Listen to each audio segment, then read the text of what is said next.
computer. Olga, are the slides going to be available afterwards? Yes, they will. I will send the slides and a recording for all of you too. Thank you. Yeah. All right. Let's see. Okay. All right. Well, welcome everybody to our virtual Lunch and Learn Scaffolding Success During COVID, addressing executive functioning in the classroom and in distance learning. My name is Olga Marable. I am the Director of Outreach for our for Fusion Academy, our Rockville and Columbia campuses. We actually have 54 campuses nationwide, 6 in the DMV area, and we are 6th through 12th grade. Our classes are 1-to-1, one student, one teacher in the classroom. We are also famous for our wonderful homework cafe, allowing for a space for our students to get homework done on campus, but also socialize with their peers. We are doing hybrid and in-person options as well as virtual for families that are interested in it.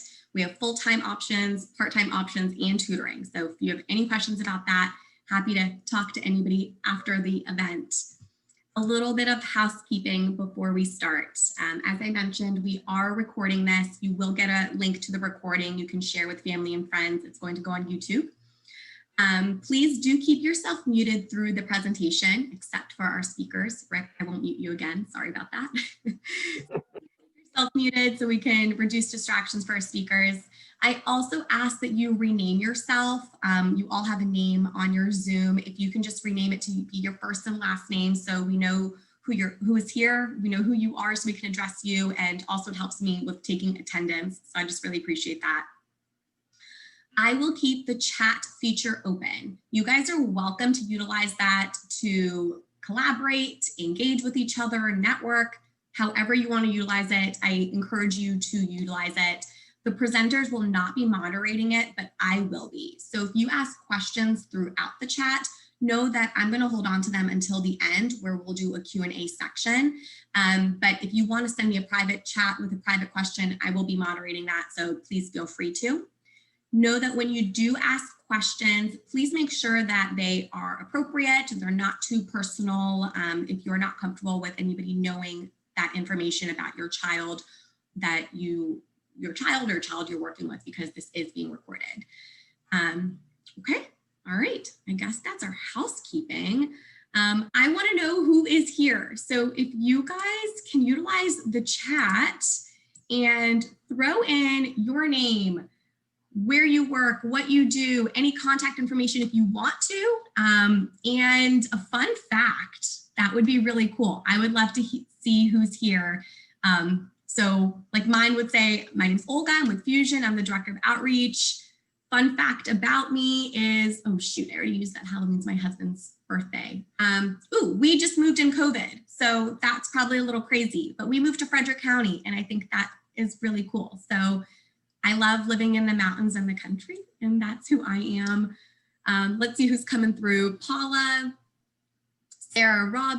Oh, they're going so fast. Eric, Amanda, Lauren, hi, Jeanette, Pamela, Emily, Tammy. Oh my gosh, there are so many. You guys, thank you so much for coming. I think this is amazing. I was telling Rick and Mary Jo, we had 116 people register. I think that's absolutely amazing. I think they're all here to hear you guys talk and all the wonderful information you have to share. I just really appreciate you guys taking the time for your Friday, the speakers and the guests, to be a part of this. David, hello. Joan Green, hi. All right. So just thanks everybody for coming. I appreciate that. I am going to go ahead and introduce your speakers because you are not here to listen to me talk, which I'm totally okay with. So our first speaker is Dr. Rick Silver. He is a psychiatrist and the founder and director of Thrive Emerge, an outpatient mental health center in Columbia, Maryland, that specializes in ADHD, executive dysfunction, and neurotypical learner.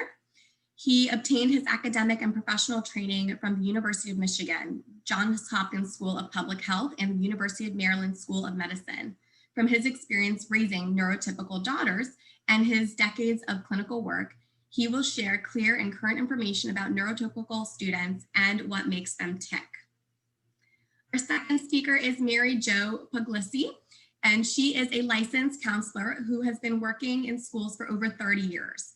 She spent the majority of her career developing and directing programs for students with learning disabilities and the Archdiocese of Baltimore, as well as working in level 5 and 6 non-public schools. Mary Jo has a master's degree in counseling from Loyola University, Maryland, and is the mother of 4 young adults, 3 with learning and executive functioning issues. Her work with students at all grade levels will provide information to inform your teaching practices. And without further ado, I am going to pass it over to Dr. Rick Silver and Mary Jo. Thanks so much. Thanks, Olga. Thank you very much for having us here today. And thank you all for coming. Let me just jump right in here and say, I will present executive function and distance learning sort of from 30,000 feet, if you will. And then MJ, who is the educator, is going to dive in and give you the real nitty gritty. We have become, all of us, and not only Thrive, but everybody out there has become very aware of how the education system has been kind of tossed up into the air since COVID, and it's not yet settled down. And I think we're all looking for guidance on how, whether you're an administrator or a parent or a student or a teacher, we're all looking for guidance on how to make the best of a difficult situation and ultimately have our kids be emotionally intact enough that they can pick up some amount of content and continue their educations over the next couple of years as this whole COVID thing is settling out. So we are hoping to provide a little bit of assistance in that direction today. What I would like to do is, and I have to, I'm sorry, give me a second here. I have to make this smaller so I can actually see the slides. Hang on one second. Okay. So what I would like to do is begin with a story of a patient that I have now. She's actually a college student, but I think that her experience as a neuroatypical learner, she has ADHD and executive dysfunction, is a characteristic of a lot of what is going on with students today when they're dealing with distance learning. And that is true, I think, both for the neurotypical kids as well as the neuroatypical kids. So this is a young woman, brilliant, goes to an Ivy League school, very active athlete, a lot of friends at this school. They study together, they practice sports together, they have the meets together. She's very active in using her, faculty to assist her with things. And she calls me in early March, and the school shut down at that time. And says, Doc, I'm falling apart here. I simply can't do my schoolwork. I'm at home. This isn't working for me. Help me. And here's some of the things that she's dealing with. She doesn't have the structure of the daily and weekly academic schedule. There's no place to study at home. She doesn't have her peers to study with. She doesn't have the sports schedule to support her. Loss of academic and emotional support from peers and faculty. Significant piece is a loss of human contact throughout the educational experience. One of the things, the more I talk to students and teachers about what's going on, particularly the neurotypical students, what they're struggling with is not that the content isn't being delivered, but that education is so much a social process, and that learning is embedded in a connection with peers and connection with teachers. It provides feedback, it provides structure, it provides stimulation. And now that that's not as readily available, even in the hybrid situations, these kids are struggling quite a bit. So loss of structured schedule, loss of predictability, loss of support, a loss of motivating life circumstances. In this case, you had a young woman who was away, learning to be independent. Now she's back home with her parents again. And in her in a distracting and sort of dysfunctional family situation. And I said, well, tell me, how are your parents supporting you now that you're home? And she says, they're not. They're sort of giving me this, the Nike approach to dealing with my ADHD. Just do it. Make it work. You're a good student. Make it work. And I said, it's not going to happen. And here's the reason why. Your brain, as somebody with executive dysfunction, your brain is programmed to not allow you to consistently and effectively implement executive function. So you're not going to be able to achieve your social and academic employment and goals without some kind of support. Okay. She says, tell me more about this. Fine. I say, let me give you the worried parent story. So this is a parent, could be a father or a mother, and they have a kid who's struggling in school, let's say elementary, middle, high school, and they go to the pediatrician. The pediatrician says, what's wrong with your child?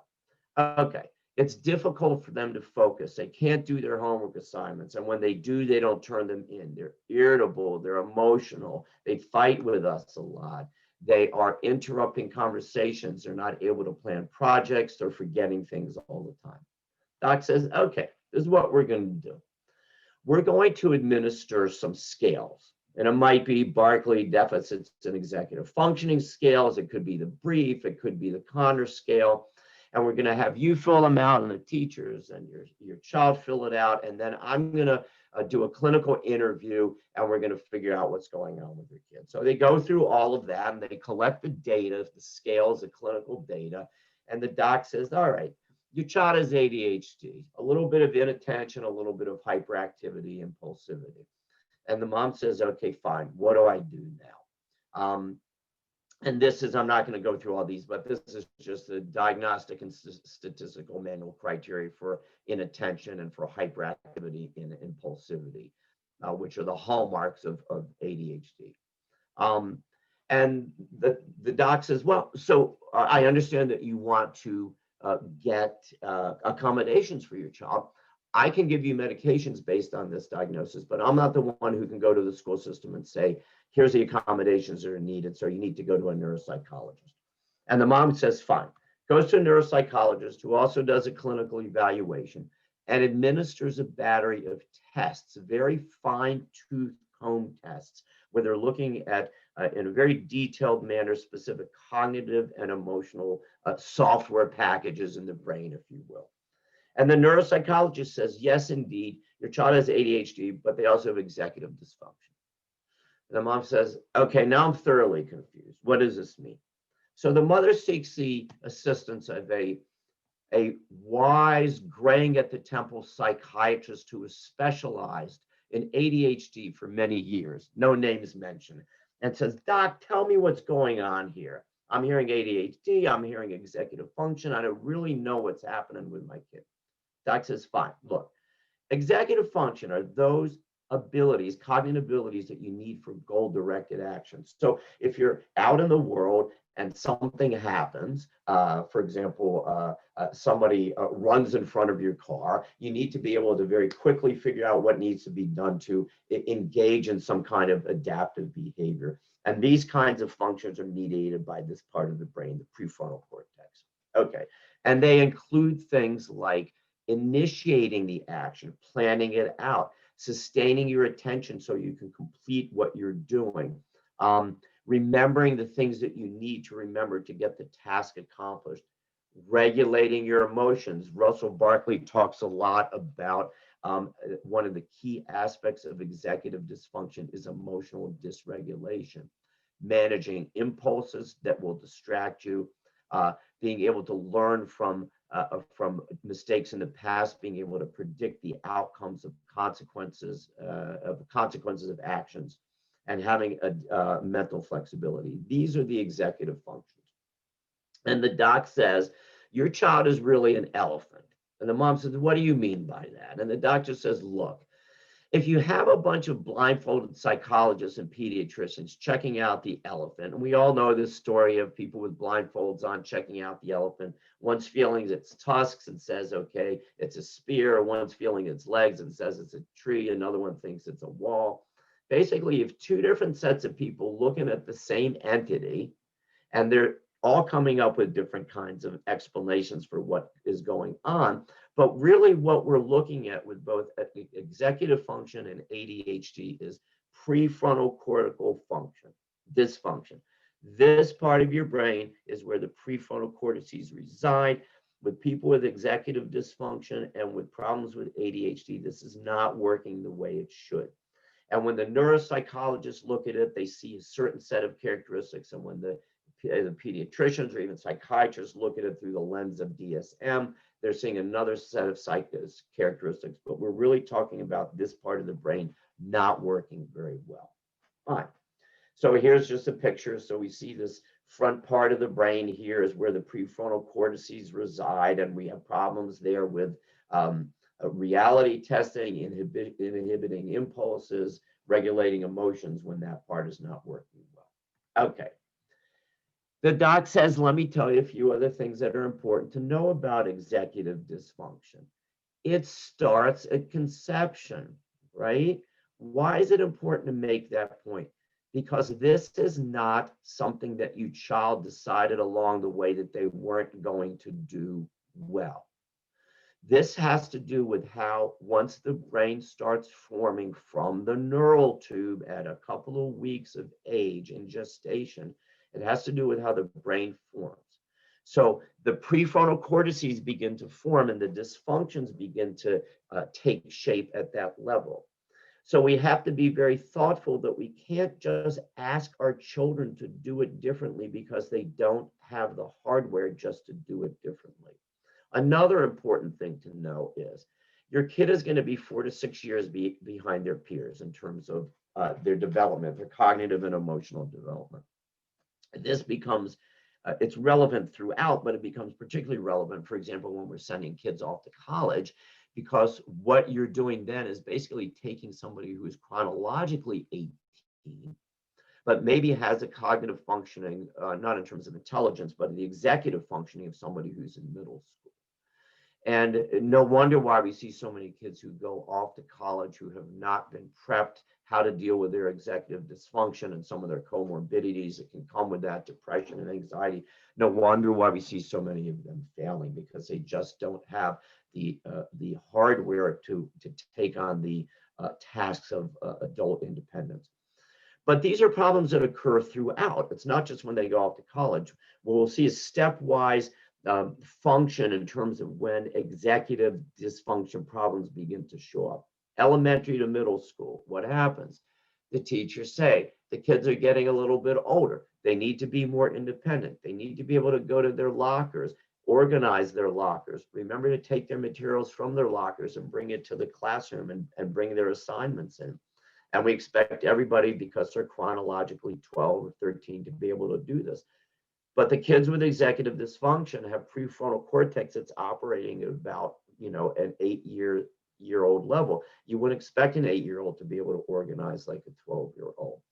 So we see problems arising at that transition. We see problems arising in high school when the material becomes more complex. Parents tend to back off at that point in terms of supporting their kids. And therefore, the kids are becoming more independent in terms of, or supposed to be more independent in terms of how they regulate themselves. Kids with executive dysfunction have a lot of problems with that. Okay. So let's take a look at this. What might happen very specifically with a child who's preparing for a project? And I have to see if I can move some of these things over here because it's getting in the way of the slide. Okay.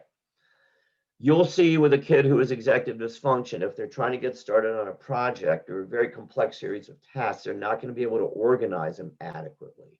They will get distracted by more interesting things. They will look for things that are immediately gratifying, like talking to their friends or playing video games. They will not be able to wrap their minds around the entire project. They can't create a visual picture inside of their head of what is supposed to happen in order to plan this project and carry it out. They won't plan their time well. What else? Let me see. I seem to not be. There we go. They won't sustain motivation. They can't regroup if there's setbacks. They won't be able to regulate frustration.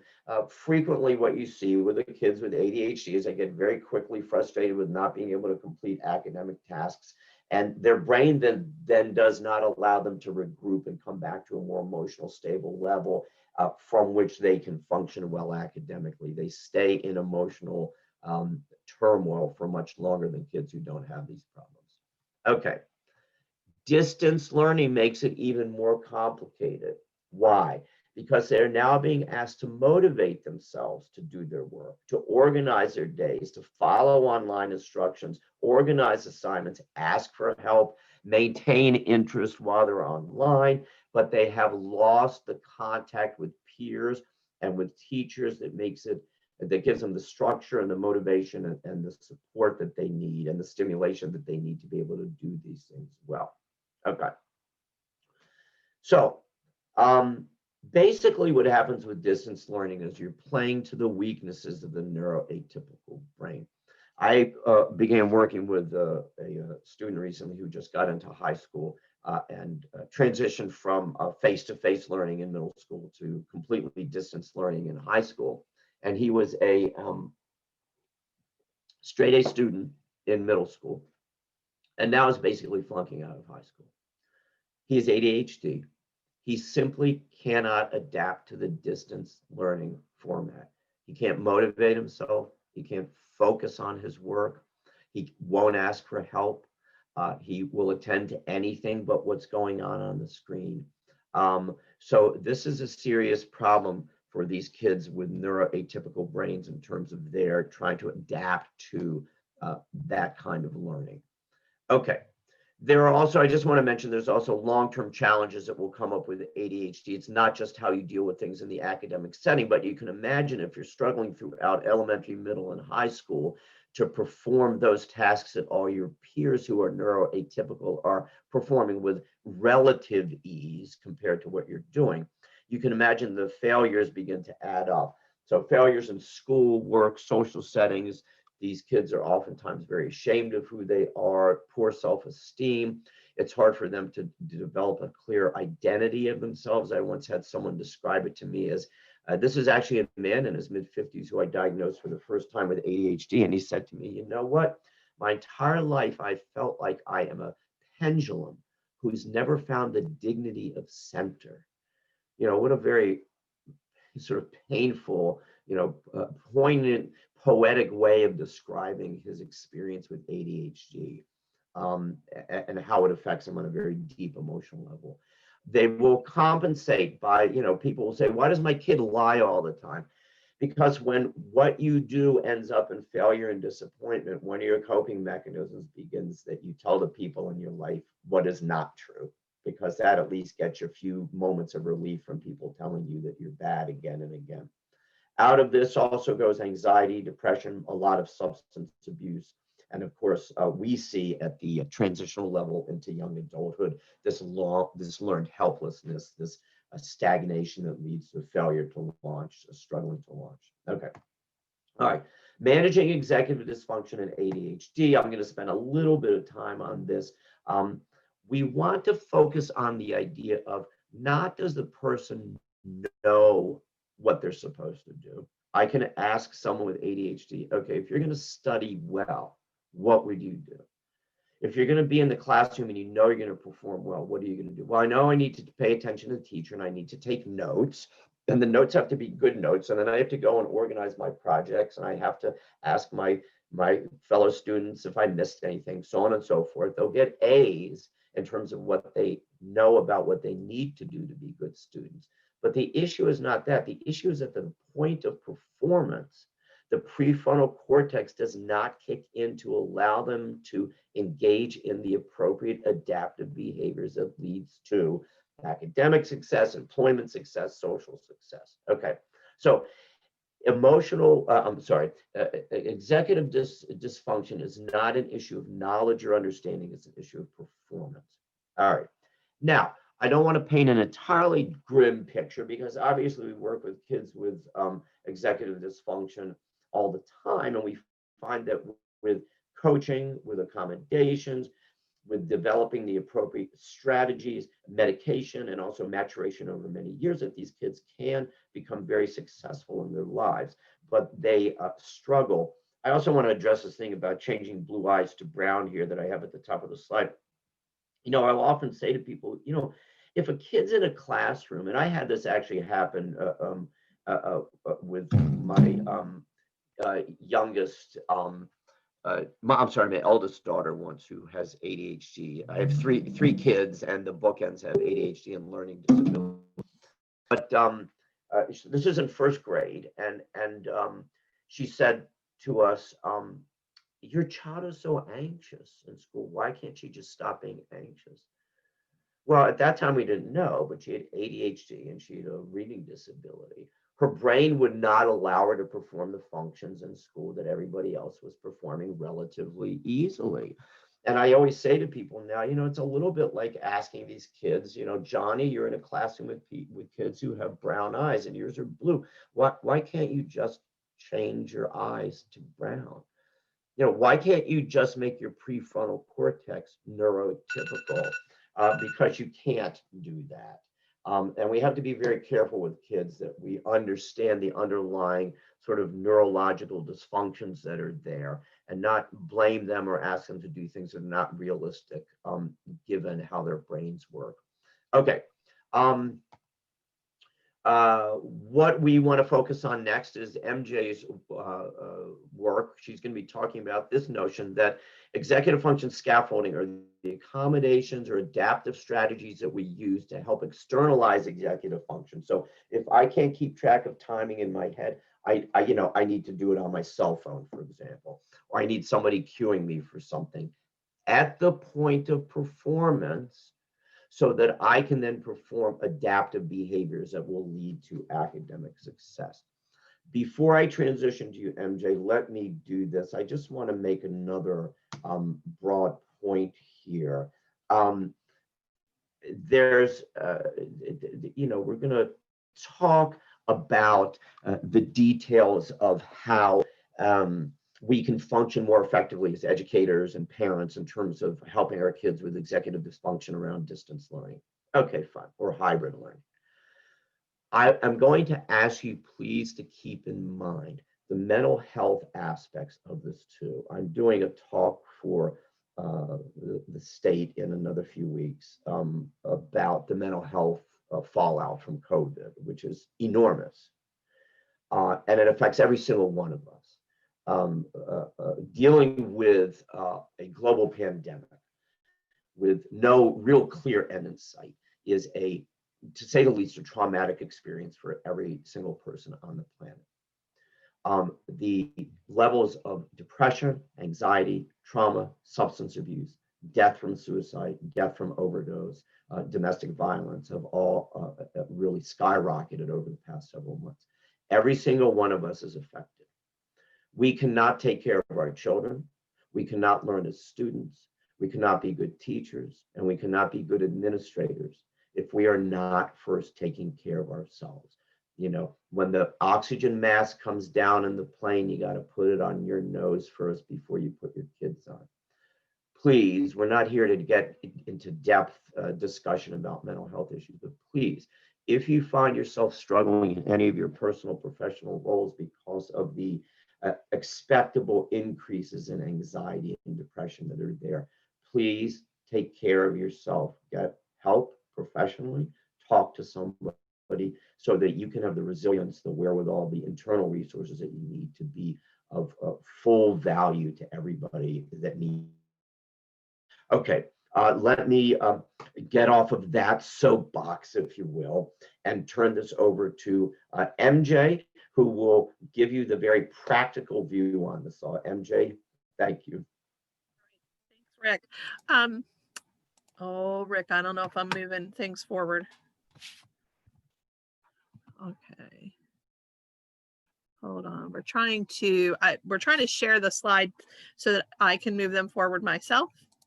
And I don't know. There we go. All right. So, shoot.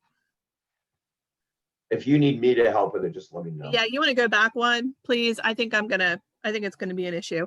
All right. So my name's Mary Jo Puglisi, and I have been in educational circles for a very long time. I started in level 5 and 6 schools. Oh, we're way too far ahead. Yeah, there we go. All right. The thank you slide is good. I started in level 5 and 6 schools, and then I switched to the Archdiocese of Baltimore, and I was a director of guidance, director of special education, and developing programs in lots of different places. And so first, and I'm also a mom, and I'm a mom of 4, and I will tell you, my 3 girls all have sort of neuroatypical brains, attention deficit, executive functioning, some learning disabilities. The son somehow managed to skate free. So I've kind of sat where all of you have sat in a lot of ways in terms of administrator, educator, parent, guidance, advocate, all those things. So I want to start with just thanking you, because I think no matter what you're doing, and I'm sure you are doing great things where you are, it's different this year. And quite honestly, I left education in December. So I'm kind of, I'm watching this unfold, and it's not my world right now. And it's amazing to me that of what the changes that have happened in a few short months. And so I know it looks and feels different no matter whether you're in person or hybrid or, you know, virtual, fully virtual. And so I respect what you're doing. And I know it's probably harder than anything you've ever done. And just like Rick said, my first thought always is self-care is critical. And to that end, I want to do just a little bit of breathing. And this is my first technique that I'm throwing your way. There's lots of different breathing techniques for relaxation. The one that I like is called box breathing. You breathe in for a count of 4, hold, breathe out, and hold, all for a count of 4. And we'll do it together in a second.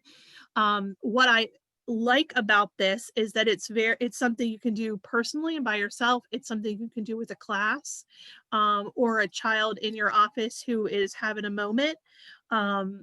What I have found is that it goes very well if you do 2 box breaths, if you practice it, because breathing for relaxation is sort of a skill that's a learned skill. And so 2 box breaths, any kind of relaxation technique that works for you. If you're a yoga person or progressive muscle relaxation or meditation, whatever your thing is, 2 box breaths, do your thing, 2 box breaths, and your body will start to learn that that breathing has an impact. And for me, I've been doing it for so long that now if I take 2 breaths in the car when somebody cuts me off, instead of escalating, I can feel my shoulders drop. So, and know that for teachers, the Calm app, CALM app, is typically free for teachers, and you can use it with your class. There's also some really good YouTube videos on like passive muscle relaxation or progressive muscle relaxation. Lots of that stuff exists out in the world. So, let's do it now. We're just going to do two breaths, but we're going to do it together. So make sure your feet are on the floor. And when you breathe in, you want to breathe all the way down so that you feel your belly button rise and fall. So listen and follow my count. In, 2, 3, 4.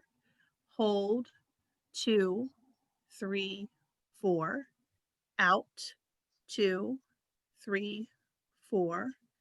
Hold, 2, 3, 4.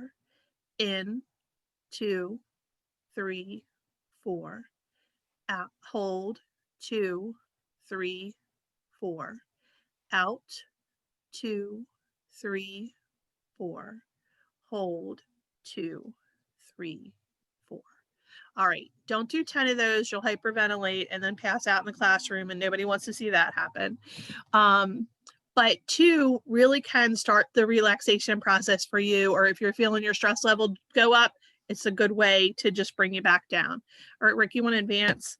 All right, so what I have noticed about the change in academics this year is that the joy is gone. All the fun stuff, or lots of the fun stuff, let's say, has disappeared from school.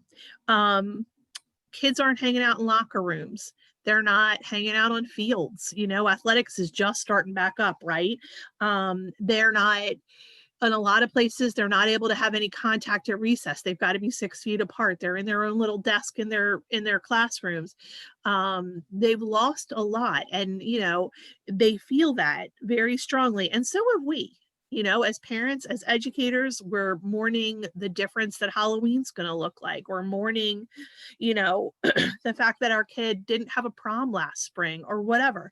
And so all the joy and silliness that is occurring, that normally occurs in a classroom, in a school environment, has kind of been diminished. So that's the first thing kind of I've noticed as a person who now sits a little bit outside.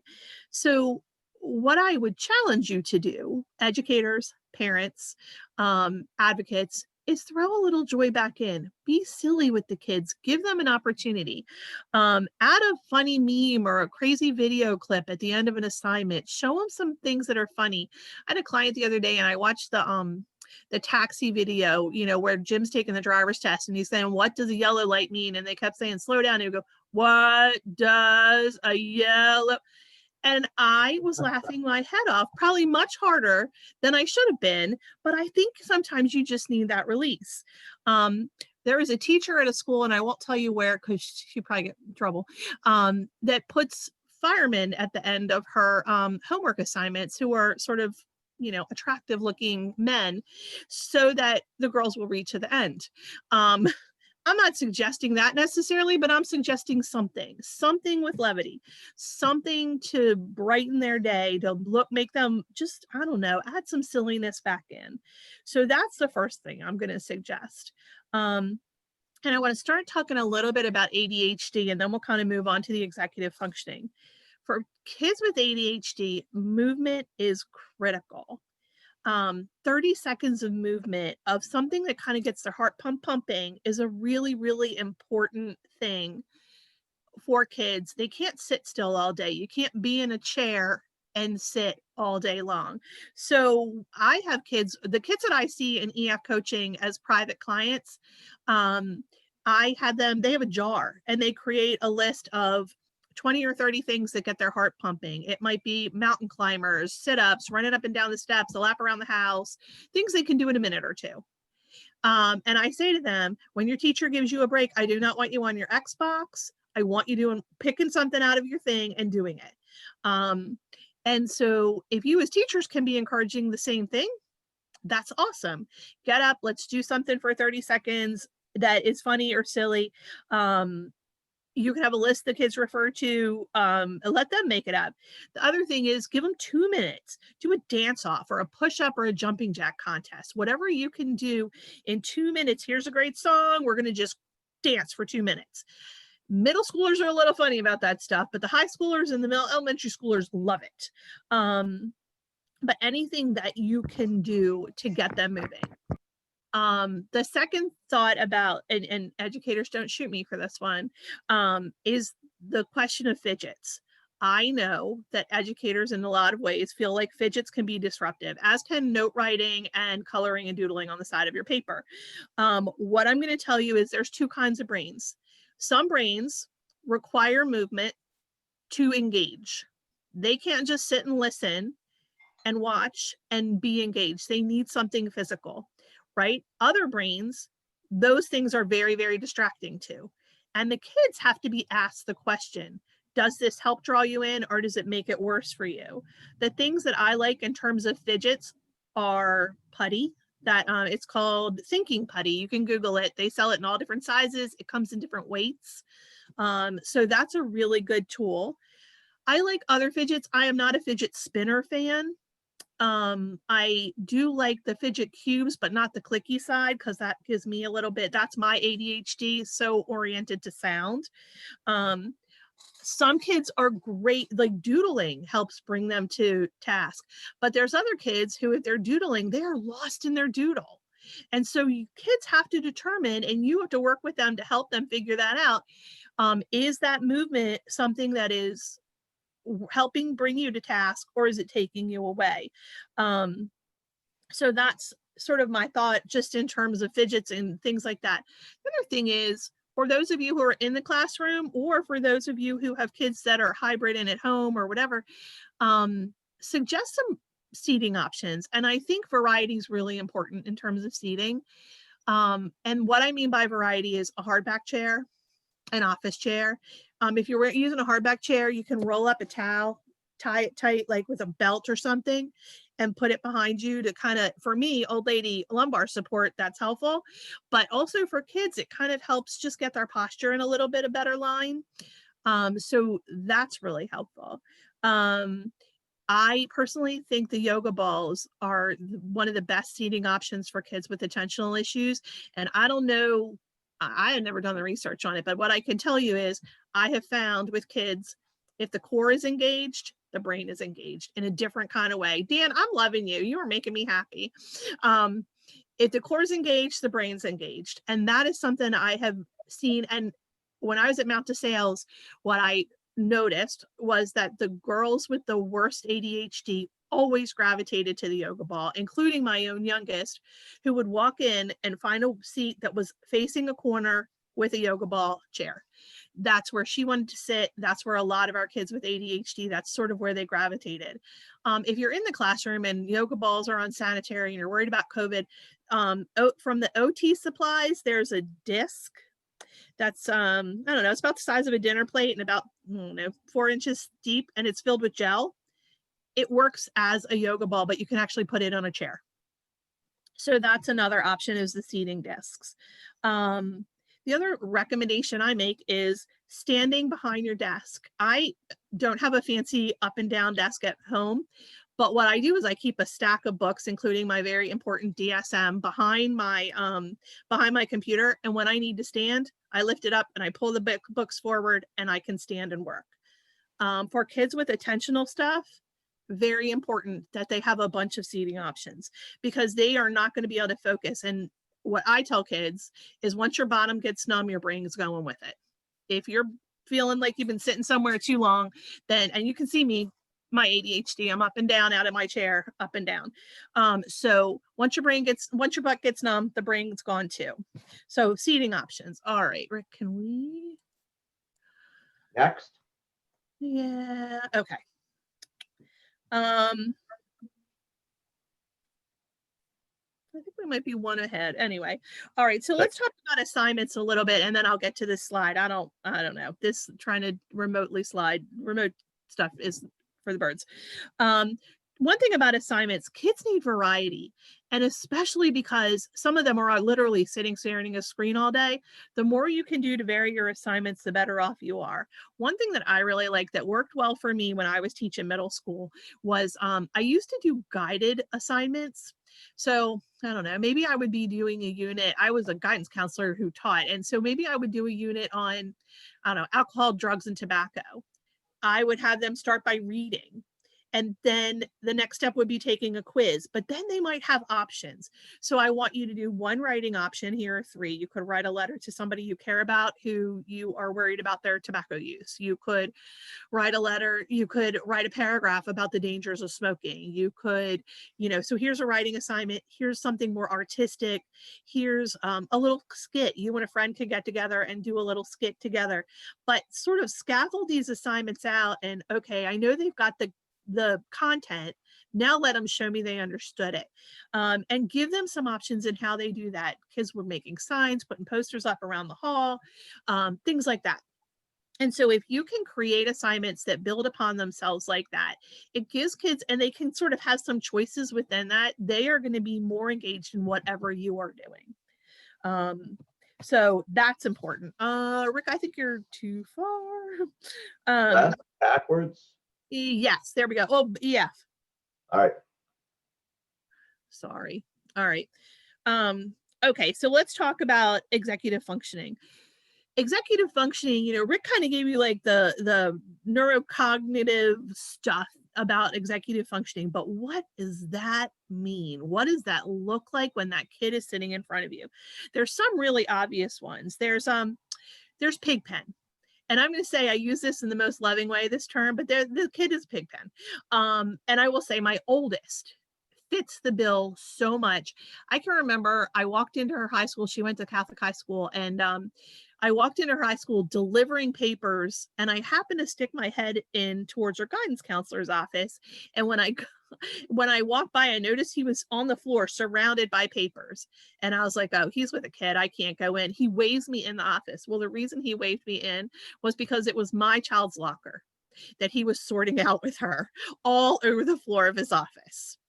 So I live with this kid. She's still that kid. She is now a 28-year-old teacher herself. But she's still kind of a mess. And so that's an obvious sort of example of executive functioning difficulties. The other obvious ones are the people who can't manage time and space.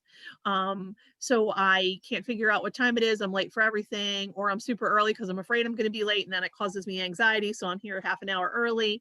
The kids who can't follow a schedule, they can't follow basic, they can't figure out how long a task is going to take. There's also the kids who start a task immediately because they know everybody is drilled into their head, I need to start it immediately. And then they forget about it and they forget to hand it in and they never quite finish. Can't keep all the balls in there. Those kids, I think, are the most obvious.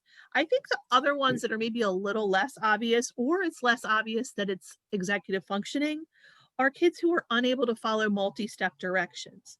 I need you to go upstairs, turn your light out, brush your teeth, and grab your backpack so we can go to grandma's.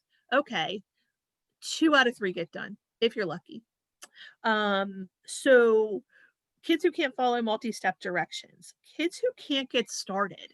So once you get them rolling, they have this awesome output, but they are procrastinators, lazy, last minute, all that stuff. Those are the labels they get, right? But really that's about initiating a task. They can't get rolling. And once they do, they're amazing. I had a parent of a student that would say to me, the teacher would come in my office and go, can she just stop doing homework? Because she gets 100% on all my tests, but she hasn't done a homework assignment since school started and she's going to fail for the year. Well, you kind of have to do homework. But let's talk about that. What can we do to kind of get her started? So that's one kind of other type that's probably a little less obvious. There's also the kids who can't present an argument in a logical sequence. And that's a writing or a speaking task. So you notice they sort of dance all around the bush when they're trying to explain something to you, that they can't do things sequentially. That is also some executive functioning playing out in that. The thing about executive functioning, as with all sort of psychological or even physical issues, is when you up the stress level, what happens? It gets worse, right? So if you tend to have a funny stomach that it just doesn't sit well, things don't sit well, or if you tend towards headaches and you're under more stress, what happens? Your stomach hurts or your headache hurts. Well, if you tend to have executive functioning difficulties and you're under stress, that gets worse. So that's just an important piece of information to have and to know, because I think we're all under a little more stress right now. They lose their rational thinking brain. They sort of retreat into that reptilian brain that's just trying to figure out if it can fight or flee or sleep, and so that's what happens under stress and pressure. All right, Rick, you can go ahead. So what do we do about EF? Well, let's talk about organization. First thing I'll say is not all systems work for all kids. It is great. Lots of schools are doing great work with color coding. Science is always blue from the time you're a baby until you're going off to college. Science is always blue. Math is always green, whatever it is. That works great for lots of kids, but not all kids. So it's a good strategy, but know that you're going to have some outliers. The other thing is binders. Binders work really well for kids who can't manage 7 folders, right? But if you use binders, you got to fully commit to hole punches. Okay. You have to fully commit to hole punching, because you can't just hand them papers that aren't punched. I personally like file folders, or like those Pendaflex files that have sections in them, because you can drop stuff in there and just put it in the right section. I also think for some kids, you can simplify really all the way down to the take-home folder that they used in 1st grade. To school, take home. When they get to school, these things are all delivered. When they get home, these are the things they need. And some kids need something that simple. I also like to keep a filing system at home by subject, so that at the end of once a test has been done, it goes in the file, especially if they're going to have midterms or finals. And then at the end of the semester, if the class isn't cumulative, that stuff disappears and the file starts fresh. So that's one thing to think about getting organized. Okay, go ahead, Rick. How about getting them started? Oh, how about managing your time? Sorry. Schedule. And I will share with you, Olga, I'll send you a sample schedule that I use that's blank. I like to have kids fill in, here are the things that are built into my day. Then you look at the white space and figure out how you're going to use it. So I know I have soccer practice from 3 to 5, 2 nights a week. I know I have school these times. This is when I sleep. Now, how am I getting my homework done? Where's the block? And help them kind of schedule out time. I like to-do lists with kids, but it needs to be a little bit more explicit than a to-do list. When is it have to be done by? Chunking things down so that they're not one big assignment. Like write English paper is not a good example of something that goes on a to-do list. Finish thesis statement, write intro paragraph, write outline, whatever. But those are the steps. And so I kind of like to do it that way. The use of a planner. So my system for planners is, it's not everybody likes the same kind of planners. Some kind they like physical planners, others like electronic planners. My system with planners is what I call backwards calendaring. So the due date is the end, December 1st. We have 30 days to get this project done. How many days do you need from your final draft to your rough draft to your final draft? Oh, 4. Okay, so that backs us up 4 days, and kind of breaking the task down backwards so that we put intermediary deadlines along the way. So that's an important sort of, again, skill, strategy. And the other thing is, these kids are not sleeping. Sleep hygiene is really important. Having a routine before bed. I put on my pajamas, brush my teeth, brush my hair, put my phone somewhere else, and go, and then I watch a half an hour TV and whatever. But it's really important that they develop routines around sleep and not have blue light in the room. Those are just known to be really bad for them. Let's see. Oh,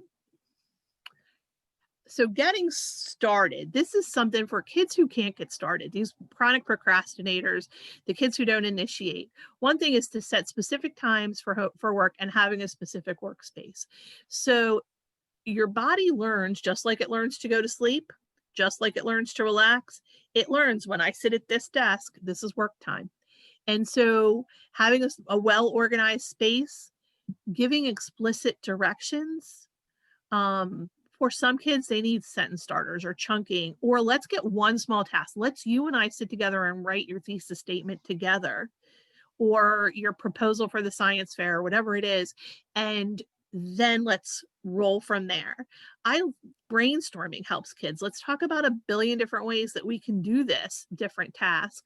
Some kids don't think linearly. For that, I like to use sort of webs and things like that are definitely a better route to go. Inspiration is the software that I like, where you can do a web for if you think like this, and then you click a button and it becomes an outline, it becomes linear.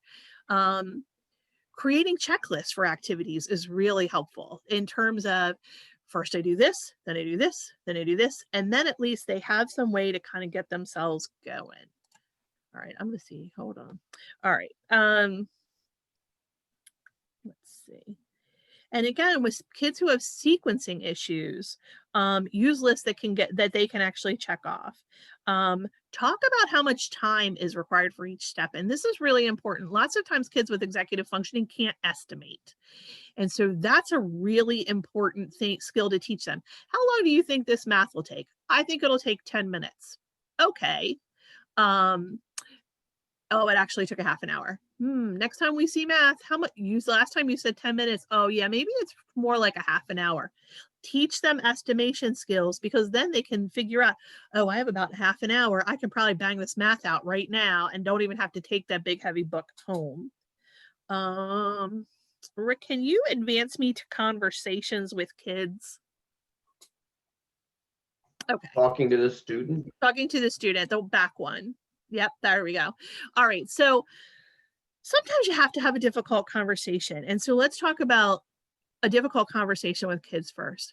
First thing to know is they do not want to let you down. Kids are, they want you to respect them, appreciate them. They want to be well thought of. They don't want to let you down if you're a parent or a counselor or a helper or whatever. They don't. But in a lot of times they've already given up on themselves, and boys, in my experience, tend to do that a little sooner.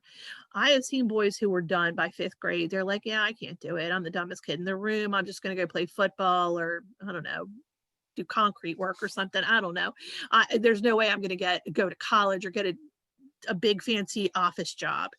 And so they've given up on themselves, and not to say that those are not important skills too, but they kind of, I'm just like, I can't, I'm gonna, I'll be lucky to finish high school. So talk with them in facts. If you can explain to them that these are things that, here's what you're really good at, and here's what's hard for you. And can we use your strengths? You have a great memory, but you have some difficulty writing. So can we use those skills and combine them together to build on so that you get a better grade, or so that your papers turn out better, or whatever. It takes creativity. The thing is, what I'll tell you is, at the end of the day, they need a champion. They need somebody in their corner. Many years ago, there was a girl who was a student of mine who was sure she was getting thrown out before she graduated. It's about 90 days to graduation, and I built a paper chain for her, like you do at Christmas time or holidays or whatever. And she would tear off, and she walked into my office one day, and there are 90 links or something in this chain. And I said, we are going to tear off a link every day from now until graduation. And you are going to graduate, and you're going to tear the last link off. And she just needed somebody that believed in her. And she did. She graduated, and she is doing really well right now. She joined the military, got some structure, and it's gone very well for her. So that's an important skill. I kind of put in some information about talking with parents. There are rough conversations. There are rough conversations to be had with parents for a number of different reasons. Sometimes the kid's been undiagnosed their whole lives, and the parents can't believe what you're telling them. Sometimes they rely too heavily on their diagnosis. And so they baby them a little bit. Sometimes the parent discounts the diagnosis. Oh, I was a slow reader. I'm doing fine. It was fine. Nobody gave me extra time. What are you talking about? So all of those things happen in conversations with parents. So it's always important when you're talking to parents, first of all, to open with something positive and personal about the student. You know what? She is the sweetest girl. She always comes in with a smile on her face. She works harder than any student I've ever met. Or maybe you don't have that. You know what? I've seen her improve in this, or whatever you can give them in terms of just something positive and wonderful about their kid, because they're used to these conferences and being pulled in, and they're ready for you to throw the gauntlet down. They want to hear good things. Come armed with facts, as specific as possible. And while you're not a diagnostician, I will tell you, teachers, I know you know what ADHD looks like when they're sitting in front of you. So guide them. Get them to the point where they're willing to have somebody call the diagnosis. And then listen carefully to what the parent's saying and engage them. Do you notice this at home, that she's a little more emotional, that she gets emotional very quickly, blah, blah, blah, whatever you have to do to help pull them into the conversation, but listen to them and reassure them that your goal, just like their goal, is that this kid finds her way and is successful, or he is successful. Those are really important things in terms of just how to get the conversation, and collect work samples, because you're going to need them. Rick and I have a couple of slides. Yes, and I agree. But I see this stigma comment, and you're right. It's a tough conversation, and sometimes you've got to bring them along a little. Rick and I have a couple of slides just of resources that we want to make sure you have, places that we love, some organizations, Attitude Magazine, the ADHD.org or ADD.org, Russell Barkley. For me, I put a couple of books in there that are some of my favorites. My favorite book of all time is Lost, Late, and Unprepared, although it will give you a coronary. And Attention Girls, especially to deal with girls with ADHD. The other thing is, have a good person in your pocket who does testing. I know a lot of schools, public schools, will do testing, but sometimes you need more. Sometimes what the public schools can provide for us is not quite enough, and maybe it doesn't have the level of depth. So have a couple of good people that can do testing. We don't do testing at Thrive, but we've got some recommendations if you ever need them. And I also, Rick's email and my email are on here. If you ever need anything or have questions from us, I feel like I rolled through, but I want to give time for questions too. So I'm going to let, if you guys have questions, just ask. Let me just add, if you go into the attitudemagazine.com shop there, they have a guide for distance learning, which is very helpful, very practical, straightforward guidance. So that's useful. And there you see some of the people that we have used for psychoeducational testing also. Okay. All right. So sorry to race through at the end, but I know you guys want to have questions. So thank you for listening, and go ahead, shoot the questions at us. Thanks, you guys. Thanks so much for the presentation. I'm going to go in order of questions because I saw them come through. The first one was from Rachel Zhang. I don't know if you want to ask your question yourself or if you want me to, so I'll give you a second to unmute yourself. Hi, yeah, thank you all. I am, well, probably within earshot of my daughter, but just in terms of, we as parents, and I'm a pediatrician, and, we've worked with so many teachers that try to focus on a strength-based approach. And as adults, we see the value in that. And as a kid, it's sort of like in one ear and out the other, and all they hear and see are those shameful things that you had mentioned earlier. So I'm just wondering, and someone commented on finding an adult mentor, which was a great suggestion, but what other things we can do to try and point out that there are strengths when the weaknesses seem to be so much louder. Thanks. Do you want me to grab that one, MJ, and then you How can about it? Yep. So the I'm gonna it's sort of I'm gonna broaden the question a little, or broaden the answer a little bit. I would say the first thing that, if you really want to help your child, the first thing that has to happen is a good diagnostic workup. So many of us, and I did this for my eldest child too, struggle through it. And I'm the psychiatrist, and my wife was a teacher, right? So yeah, she's ADHD, but she really doesn't need medication. She has little problems with reading, but okay.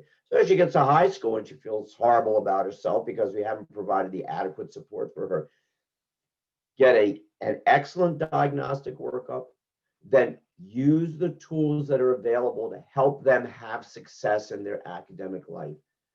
Please be realistic about medication. Parents say, I don't want my kids to use medication. Medication can be a lifesaver for kids. And I'm not here to sell meds, but I just have seen how effective it can be for kids who have ADHD.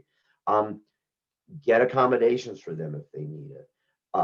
Talk to them all the time about their ADHD. My youngest, who's now 25, when she was about 5 years old, used to walk around and say, hi, my name's Mimi, and I had ADHD. So she was very clear about how her brain worked from the get-go, and there was no judgment about it. And we would talk to her honestly about some of the struggles that would come up. So look, so be as supportive all along the way as possible. I will say this also. This is a really, really long journey. My eldest is 33, and she's still getting EF support from us, okay? It is a painful journey. Even if you know more than anybody else about executive function and you know about how your kid operates in the school system, you can't make the hurt go away for the kid or for the parents. So what do? You let them know that ultimately, in the long run, they are capable of achieving as much as they want to achieve. You stand with them when it's difficult, and you keep walking them through it. There's no one easy way to do this. And also get the support that you need for yourself, because you look around, particularly we're in Howard County, right? So every child is brilliant and going to Harvard, and you look at your child and it's a woeful situation, and there's no way that you can help but feel poorly about yourself as a parent. So make sure that you talk to people who understand what you're dealing with as a neuroatypical child. MJ, thoughts about the question? Yeah, my one thought is that all kids have strengths and you play upon them. Give them every opportunity to show you what they're good at. If it's dance, if it's music, if it's art, if it's football or soccer, if it's oratory, give them an opportunity to shine and make sure that that's built into their schedule. My other thought is, and I know a lot of people say, oh, well, he's failing out of school or he's not doing well in school, he shouldn't be able to play a sport or go to his karate class or whatever. I disagree. I think there are places for rewards and consequences in terms of behavior, but if that is the one place they feel good about themselves, you can't take it away. Right. Yeah. Thank you for answering that question. Thank you, Rachel, for asking it. We have 7 more questions. If we can't get through all of them, I might email you guys just to follow up. But the next question is from Tiara. She asked for me to ask it on her behalf. Tiara asks, I often see and have used the term neurodiverse in the same way Dr. Silver is using neuroatypical. Can he speak to using one or the other and why he chooses neuroatypical? That's a wonderful question. Neurodiverse is really a better term because it levels the playing field. And it says there is no one brain that is the correct brain. There are just different brains and they all have valid ways of engaging in the world. Why do I use it? Because I think that at some level of educating people about this, it's important to say to them, and this seems like a simple thing, but oftentimes people don't get this. Look, not all brains are the same. There are the brains that we call neurotypical that fit round peg in a round hole into the academic or work or social situation. So this is the neurotypical means we expect you to function in a particular way. And I want you to be clear, there's a whole group of kids who don't fit in that, whose brains are atypical for what we think of as being the right way, if you will, of doing things. So it's a way of helping people draw a distinction. But I think ultimately the way I sort of coined this term a few years back that we live in a brainist society, right? There's one kind of brain that's the right brain and everybody else is wrong.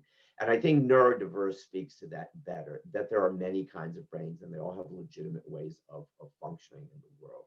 So thank you for making that distinction clear. That was a good question. Thank you. That was a good question. All right, next question is from Anna Hurd. Anna, do you want to ask your question or do you want me to? I can, that's fine. I was just saying that I had sort of 2 questions, and one of them was, do you have any recommendations for younger kids?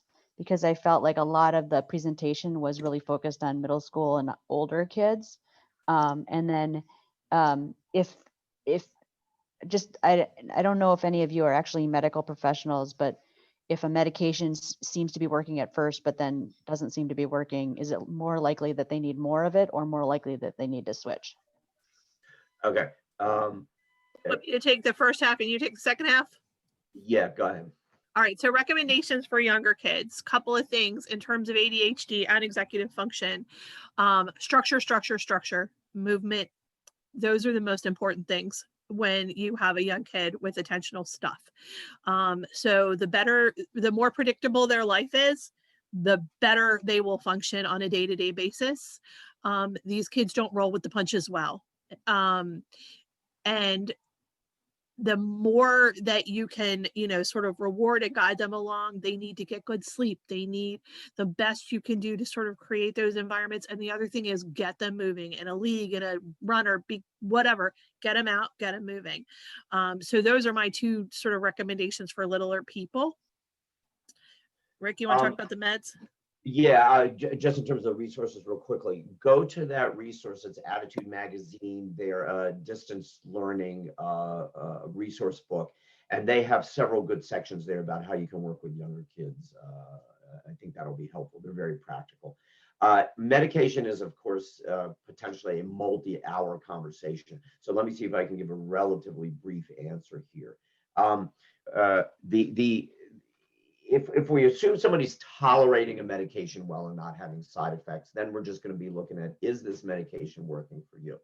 So why might a medication stop working? One is it's not dosed appropriately. It needs, sometimes we'll see somebody take a medication, and if I'm doing the graph here with my hand, treatment effect will go up and then it'll level off. And oftentimes I'll say, well, it looks like we got 50% of what we ought to be able to get. So let's push the dose again and see if we can get you to a better treatment range. That might be one reason. There's people who come to me who started when they were in first grade taking 5 milligrams of Adderall, and now they're 20 years old and they're taking 5 milligrams of Adderall. Well, it's a totally different sized body, and it might need a little bit more than 5 milligrams of Adderall. So that's another thing that goes on.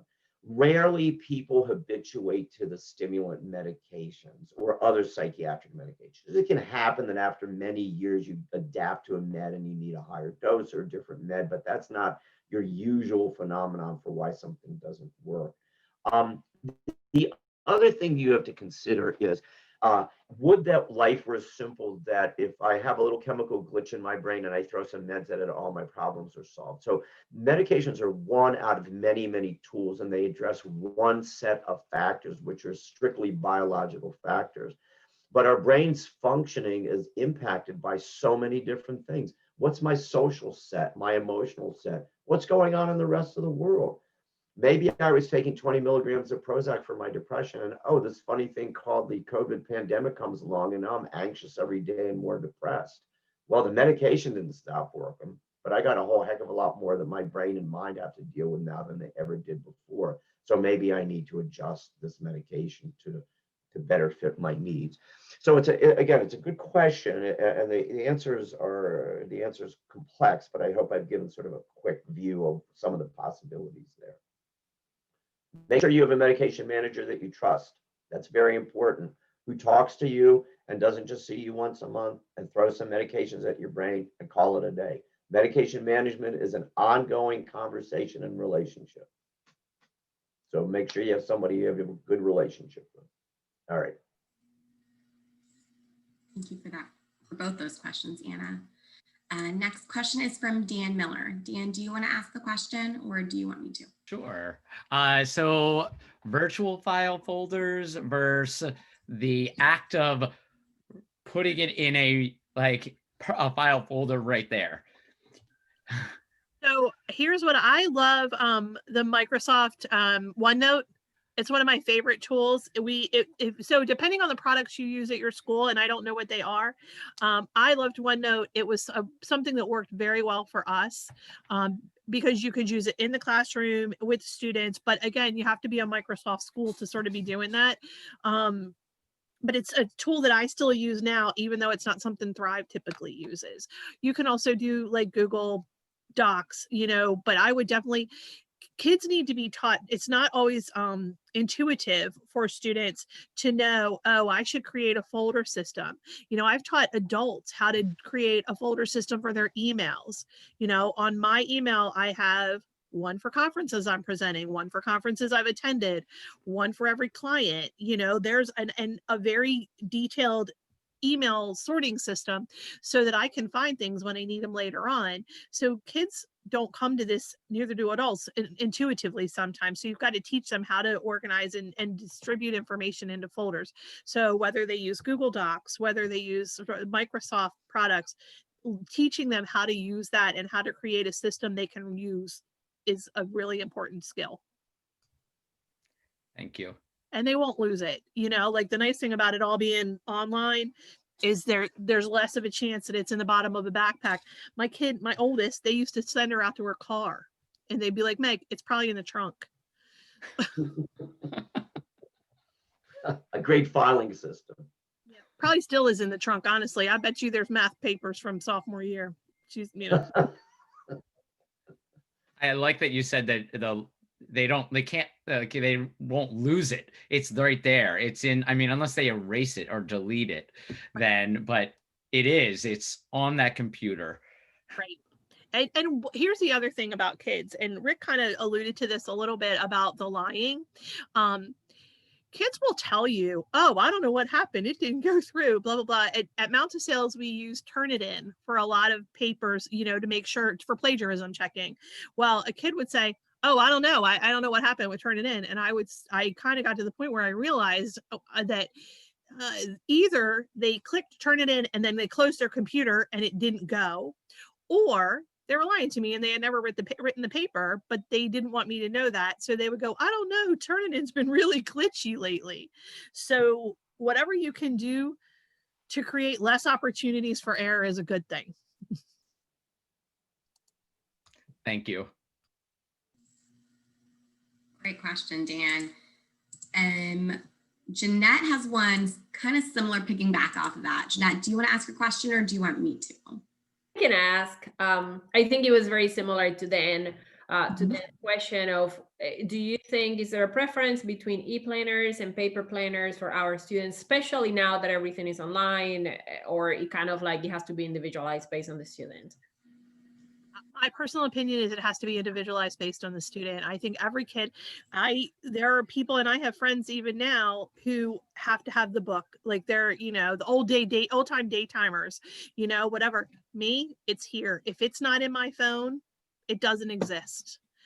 Oh, here, notice another little technique on the back of here, the calm strip. These are lovely little tactile, it's called a calming strip. And they come in like packs of 5 in bright colors. Another little gift, you know, little idea. MJ, you need to give me a gross of those things. I know, I like them. I put mine on the back of the phone. They can put it on the edge of their desk, something like that. But it kind of is like it's got a little texture to it. It also, you can pick the edges and then they'll reseal. So if there are pickers, that's a good system. It's a good help for them. I'm trying to find a link for that on Amazon. Yeah, they're called calm strips, I think. I'm going to look it up and put it in the chat. Next question's from Kristen Schneider. Kristen, do you want to ask your question? Sure. Can you hear me? I don't know. Yeah. I just wondered what your, and I know everything's kind of dependent on the individual student, but I just wondered what your personal feelings were about rewarding. Like, I've been really trying hard to get my kids on a regular schedule that also doesn't bleed into our evenings and weekends all the time. And I have found with my kids that rewarding them with their, setting a very strict work only time and, work versus play, like our work hours are 8 to 5 and our play hours are after that 5 to 8 or whenever they go to bed, right? And on the weekends, like, we're not going to do our work and we're not going to, because, having some off times to, create less stress. So my kids get their electronics reward after their work is done, and also then learn about consequences for not getting things done. And then they are also very motivated by an allowance system. So we're kind of trying to do that overall. And I guess I just wondered, what other, what you think.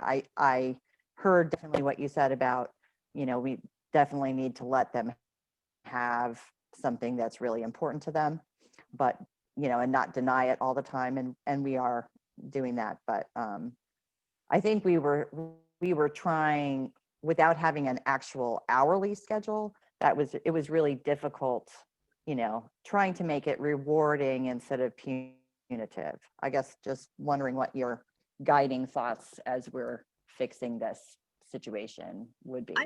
I have a couple of thoughts about rewards. First of all, I think that in a lot of cases, they work very well to motivate a student to get something done. I typically tell families to only have maybe up to 3 goals, depending on the age of the child, that they are focused in on as far as what they're rewarding. So maybe your targets are handing in assignments on time, work, not I don't know, not hitting your brother, whatever. You have some very specific, these are the 3 skills we're working on right now. Cutting back on impulsive behavior, things like that. And so I do think rewards and consequences are important. Keeping them as natural as possible is typically the best way to go. The other caveat that I'll put on that is you cannot reward a child into doing something they're not capable of doing, and you can't punish them out of it. So what I mean by that is, going back to Rick's example of blue eyes and brown eyes, you could offer me $1 million right now today to turn my blue eyes brown, and they are still going to be blue all day. And you could threaten me with the life and limb of the people that I love the most. I couldn't change my eye color. So understanding within limits, kids want to please, there are some things they're just not capable of. Okay. And setting we have very yeah. specific task specific. Kristen, go ahead, please.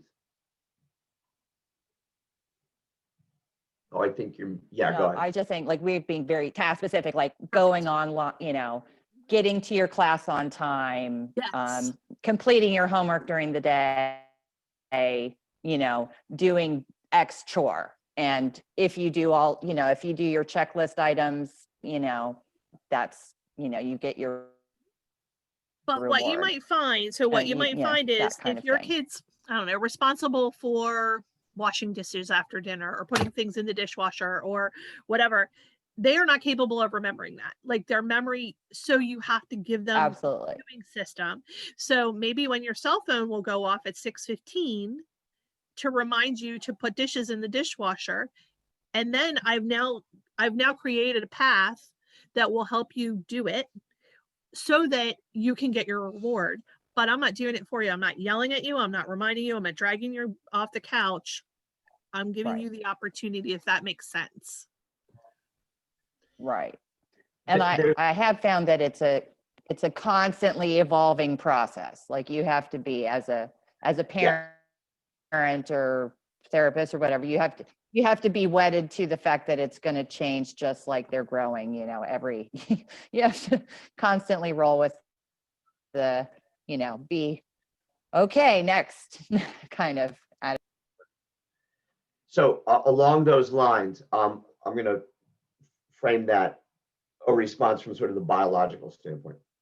This part of the brain, prefrontal cortex, is the last part of the brain that gets myelinated. It's the last part that sort of comes online as thoroughly as the rest of the brain comes online. And in the from what we call neurotypical kid, that usually happens somewhere around maybe early 20s, that myelination process of the prefrontal cortices sort of gets completed. For kids, except for guys, that usually happens when you're about 47, I would guess, if you're lucky. 47, maybe. It may be, right? I'm still waiting for it. And then for the kids with ADHD/executive dysfunction, usually it's in their late 20s, early 30s where you see that process. If you're observing them, you can say, oh, it looks like that myelination process is sort of complete at this point. Okay, what's the point in all that vis-a-vis what you're talking about? Setting realistic expectations for your child's development based on knowing what's going on in their brain is critical. So it might not be that this year they can do what chronologically is appropriate for them and what their peers are doing, but maybe next year or maybe 5 years from now. There is a great deal of patience that one has to have when you're raising a child whose brain doesn't fit into the standard system. So earlier on, back away, lower your expectations for what they're supposed to be doing, provide them with a whole bunch more support than you might want to be providing them with, knowing that down the road, 5, 10, 15 years down the road, the things that you would like to come online will be coming online. As I said before, it's a really long journey. So be realistic about expectations for that. Okay. All right. We had one more question, but I think we're going to run over time. So do you guys want me to ask it or do you want to run over? Do you want to run over or close up? It's up to you. We're good. Okay. We're here. One more- Ask One more away. question. It is from Sally. And Sally, I'm just going to go ahead and ask it for you. What if kids are not motivated by supports? Resistant to supports? I think that's a really great question. So I wanted to Part of it is digging into the why. Some kids don't feel like they'll ever get anywhere. I had a student one year who was diagnosed as a senior with a writing disability. And up until that point, there was all this visual stuff that they were trying to do treatment for. And I can remember her and some attentional stuff. And I can remember her walking into my office and saying to me, "Oh, nobody's ever helped me before." And I looked her in the eye and I said, "You haven't met me yet." And we got her diagnosed. Chad Nelson did the testing. We got her diagnosed. She is now teaching at a private school in Baltimore, in the Baltimore area, running their special ed department. So she has come, and she has a master's from UPenn. So she's amazing and has come a long, long way. But so they need to see you as a champion. But also a lot of times they've already given up. And so you've got to find a way in and figure out sort of why is it that they're resistant to help? Do they feel like their friends, they don't want to be different from their friends in middle school? That's a big, big deal. Once they get a little older, that gets easier. Or do they, are they embarrassed by it? Are they, is their ego so fragile that they can't manage feeling or being any different than anybody else? There's lots of stuff sort of psychologically that can cause that. We, one of our specialty programs is for failure to launch young adults. And the fundamental question that we're asking there is, why is this person stuck the way they are at this stage of their lives? And sort of within that question is a question about intrinsic motivation. Why does this person not exhibit sort of the excitement and enthusiasm and passion for life that we might want or expect of somebody at this stage of the game? And the answer to why that is the case is incredibly complex. So we have to begin with the genetic and biological. Add to that all of the experiences that they had that they're growing up that fall into the class of what we would call small t trauma, right? The loss of self-esteem, the difficulty establishing a clear identity for self when you're neuroatypical. Family problems, social problems, the general what's going on in the world kind of issues that everybody has to deal with. So when we're saying this kid is not responsive to support, you would think that the sort of healthy, happy mind would be responsive to supports and rewards, that kind of thing. When they're not, we have to acknowledge we've got a really, really complex kid in front of us, and the understanding of them and the treatment of them is going to go well beyond just throw some meds or do a little executive function coaching or do some accommodations. Not that those things are not important or even essential, but we have to understand that the scope of the answer for these complex kids who have sort of reached a level of learned helplessness, the scope of understanding and of treatment is much broader and much deeper than for kids who just have a few problems with executive function, for example. They're complex kids who need a lot of support over a long period of time, generally. Okay. Thank you guys. I know we're over time, so I really appreciate everyone who stayed a little later. MJ, Dr. Silver, thank you so much. Thank you for having us. Thank you guys for great questions. That was wonderful. I wish everybody luck in this sort of crazy time that we're living in, and stay safe, and let us know if we can be of any further help to you. Yes, absolutely. And I will be sharing the recording. I will be sharing the files. Once you guys send me the PowerPoint, I will share that with everybody in one email. And please know too, our next Lunch and Learn is Friday, November 20th. The topic is working with adopted children. So be on the lookout for email invitations for that. But I hope everybody has a wonderful Halloween weekend. Stay safe and look forward to seeing you all soon. Take care. All right, bye-bye. Thank you. I think, Yeah. Thank you so much. We really appreciate it. Thank you. Agree with Thank your you. plan, Andy, but I Take know care. why you're doing it. Thank you. Either for opening. Thank you. Thank you. Bye. Thank you.